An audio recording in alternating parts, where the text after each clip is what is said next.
Əhalinin nəzərinə gələn aydan etibarən gəlir vergisi tutulacaq. Valyutas xəbər verir ki, bununla bağlı fikirlərini Milli Məclisin deputatı Vüqar Bayramov sosial şəbəkə hesabında paylaşıb.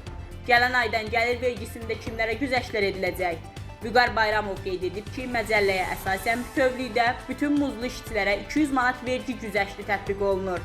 Əgər vətəndaşımız özəl sektorda çalışırsa və onun maaşı 1000 manatdırsa, o zaman gələn aydan etibarən onun ödədiyi gəlir vergisi 24 manat, şəhid statusu almış şəxslərin valideynlərinin, həyat yoldaşlarının və övladlarının hər hansı muzlu işdən vergi tutulmalı olan özəl sektorda çalışan həmin vətəndaşlarımız 800 manata dək maaş alırlarsa, heç bir vergi ödəməyəcəklər. 1000 manat maaş aldıqları halda isə cəmi 6 manat, qazilərimiz, müharibə veteranı adı almış vətəndaşlarımız özəl sektorda onların maaşları minimum əmək haqqı məbləğindədirsə vergi ödəməyəcəklər.